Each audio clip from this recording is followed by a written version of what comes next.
द्वारा संचालित ऑनलाइन कक्षाओं में आपका हार्दिक स्वागत है। आज हम हिंदी विषय के अंतर्गत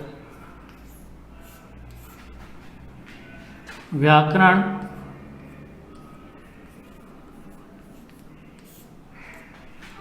भाषा व लिपि का परिचय प्राप्त करेंगे। शुरुआत में हम व्याकरण की जानकारी प्राप्त करेंगे कि व्याकरण किसे कहते हैं। तो इसकी परिभाषा है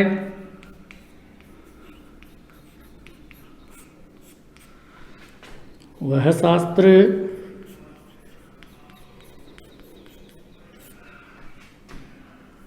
जिसके द्वारा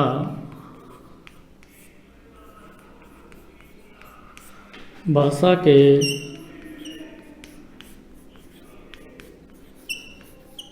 शुद्ध लिखने व शुद्ध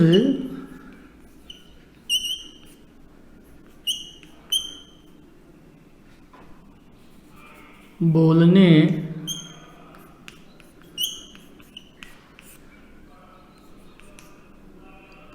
संबंधी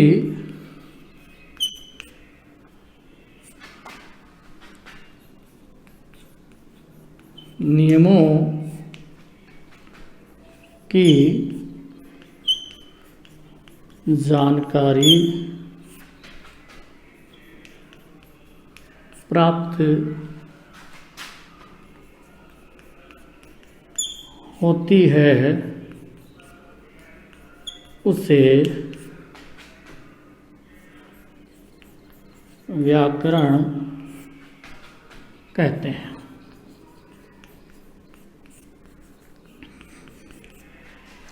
कहने का तात्पर्य है कि वह शास्त्र जिसके द्वारा भाषा के शुद्ध लिखने व शुद्ध बोलने संबंधी जो नियम होते हैं उनकी जानकारी हमें प्राप्त होती है, उसे ही हम व्याकरण कहते हैं। तो व्याकरण की ये जो परिभाषा है वो आप उतार लीजिए।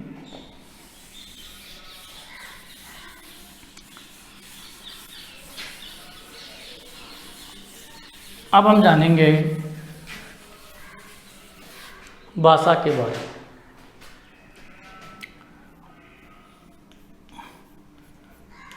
भाषा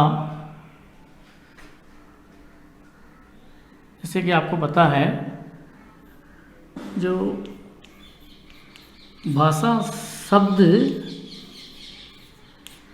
की उत्पत्ति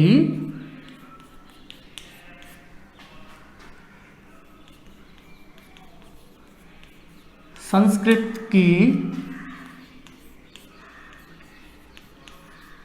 भाष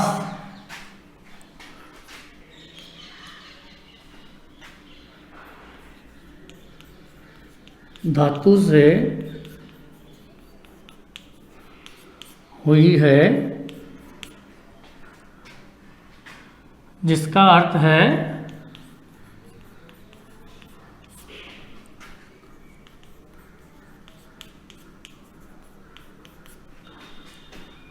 व्यक्तवाणी।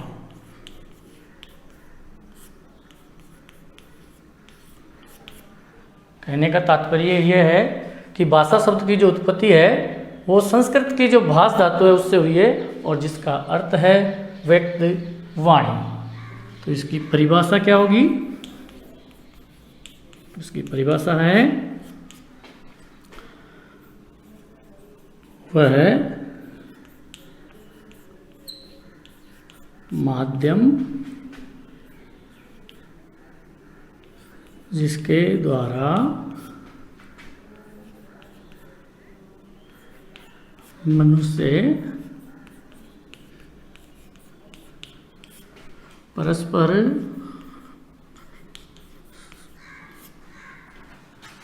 अपने विचारों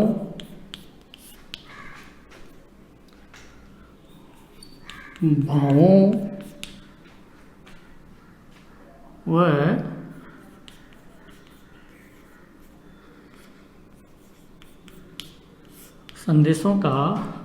संदेशों को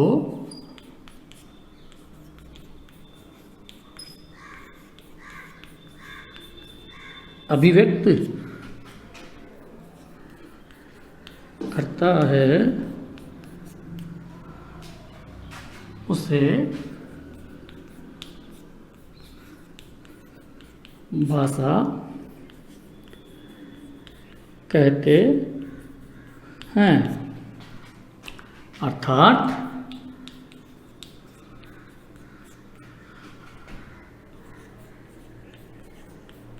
व्यक्त वाणी को भाषा कहा जाता है।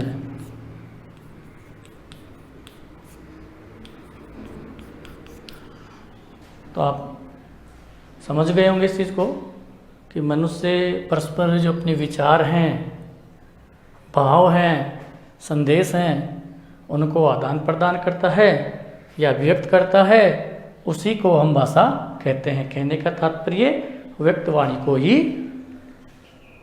भाषा कहते हैं। ठीक है, आप इसको बता लीजिए।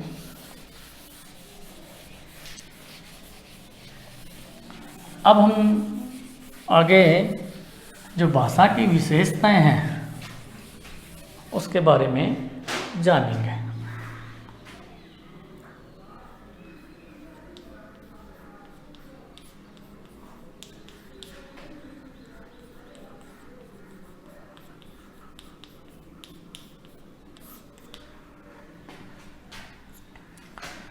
तो भाषा की जो विशेषताएं हैं उसमें नंबर 1 है भाषा पैतृक संपत्ति न होकर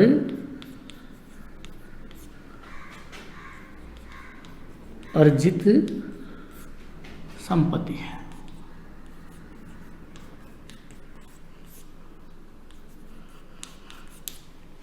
इसका अर्थ आप समझ गए होंगे कि पैतृक मतलब पिता द्वारा प्राप्त संपत्ति नहीं है भाषा। भाषा अर्जित संपत्ति है।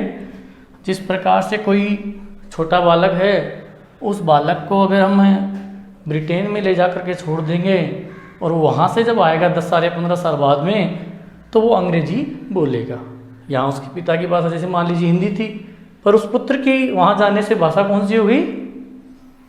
अंग्रेजी हो गई। तो कहने का मतलब क्या है? ये अर्जित संपत्ति है। भाषा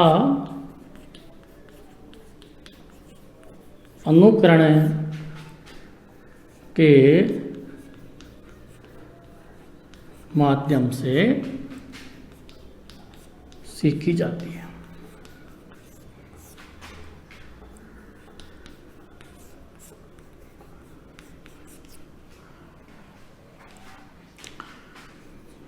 तीसरी विशेषता है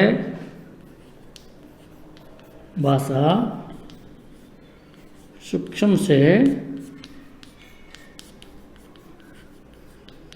स्थूल की ओर जाती है। नंबर 4 है भाषा उदाहरणों से नियमों की ओर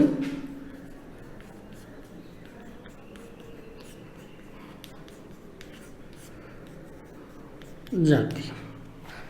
समझ गए होंगे इसका अर्थ कि अनुकरण यानी इसको सिखाना पड़ता है। भाषा सूक्ष्म से यानी जैसे वर्ण है, वर्ण से फिर आप जानते हो पद हैं, पद से शब्द हैं, शब्द से वाक्य है।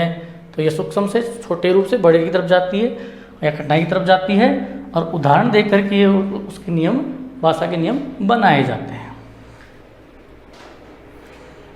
लिख लीजिए।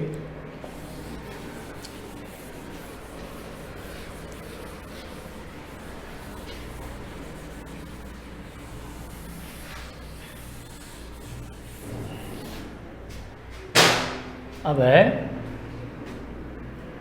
भाषा के प्रकार।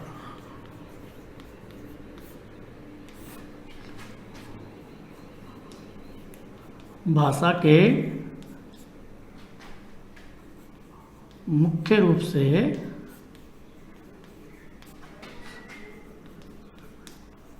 दो प्रकार हैं।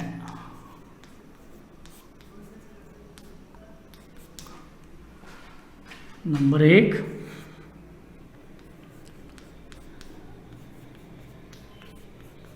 मौखिक भाषा और नंबर 2,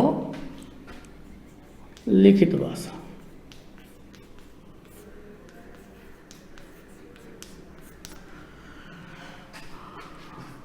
नंबर 1 है मौखिक भाषा।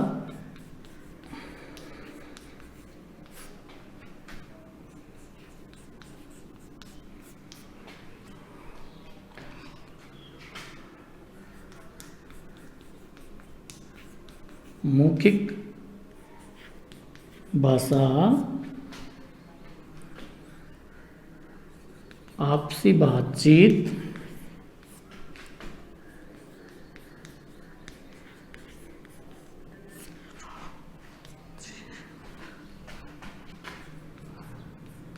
संवादों व भाषणों के द्वारा प्रयोग में लाई जाती है।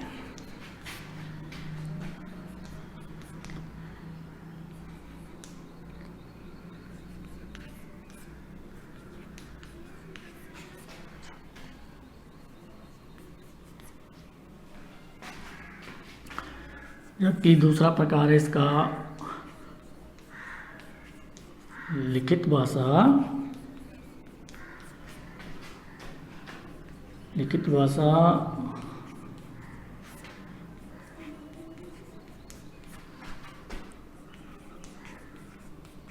लिपि के माध्यम से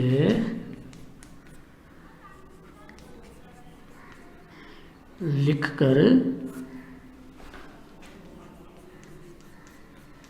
प्रयोग में लाई जाती है। तो मुख्य दो प्रकार है इसके। मौखिक भाषा, मौखिक भाषा के अंतर्गत आपसी जो बातचीत है, संवाद है, भाषण है, उसके द्वारा हम इसको प्रयोग में लाते हैं, उपयोग में लाते हैं। और लिखित भाषा है वो लिपि के माध्यम से लिख करके हम इसको प्रयोग में लाते हैं। इस प्रकार से इसके मुख्य रूप से दो प्रकार हैं।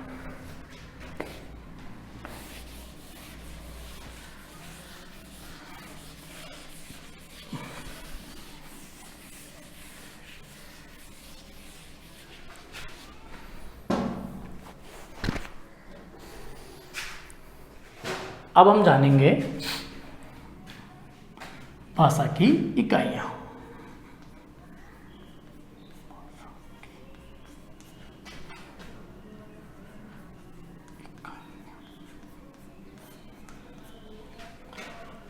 भाषा की 5 इकाइयाँ होती है।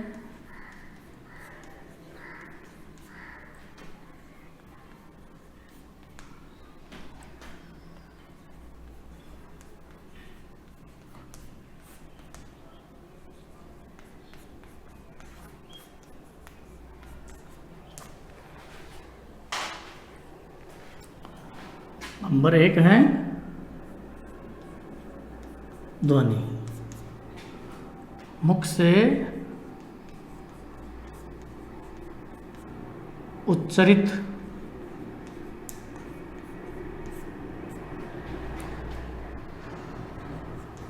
स्वतंत्र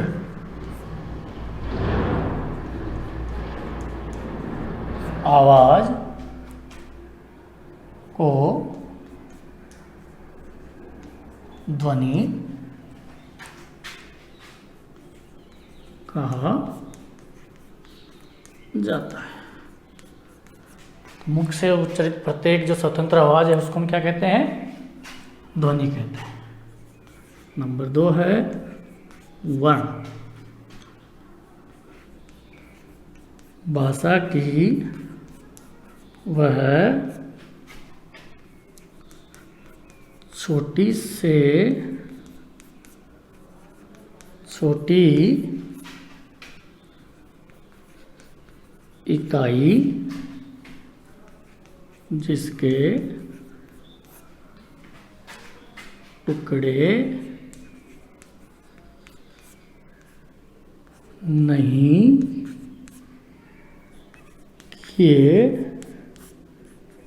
जा सकते,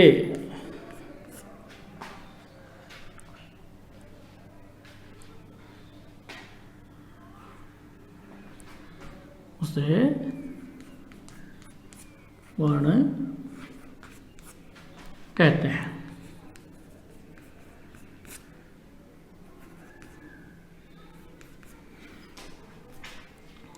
जैसे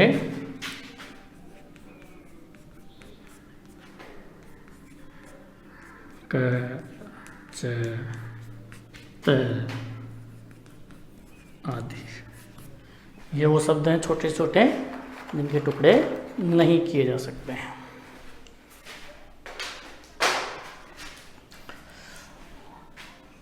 तीसरा है शब्द।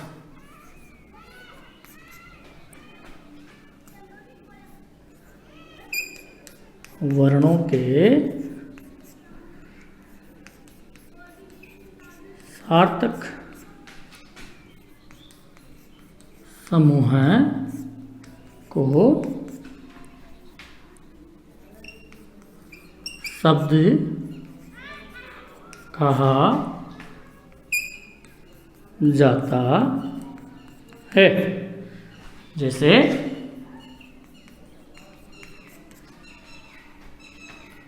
क प्लस म प्लस ल,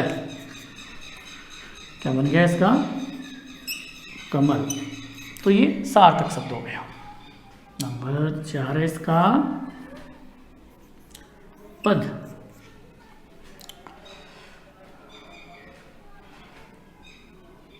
तो वाक्य में पहले आप ये उतार लीजिए ऊपर का। जैसे हमने पढ़ा क प्लस म प्लस ल बराबर कमल। अब हम पढ़ेंगे पद के बारे में।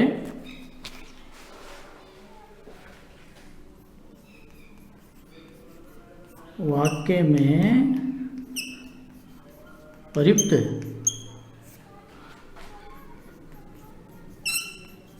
विभक्ति युक्त शब्द पद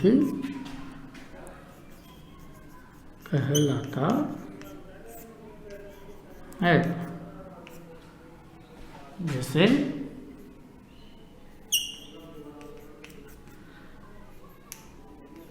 राम ने रावण को बाण से मारा।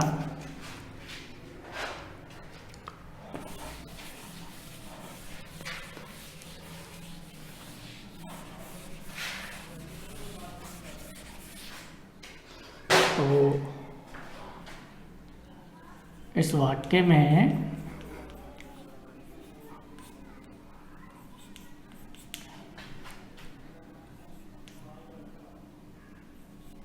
राम ने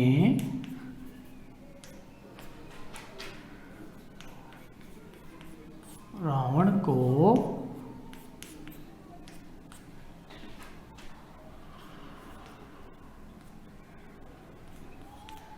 बाण से मारा। ये सभी विभक्ति युक्त पद हैं। नंबर 5 है वाक्य। तो सार्थक शब्द समूह को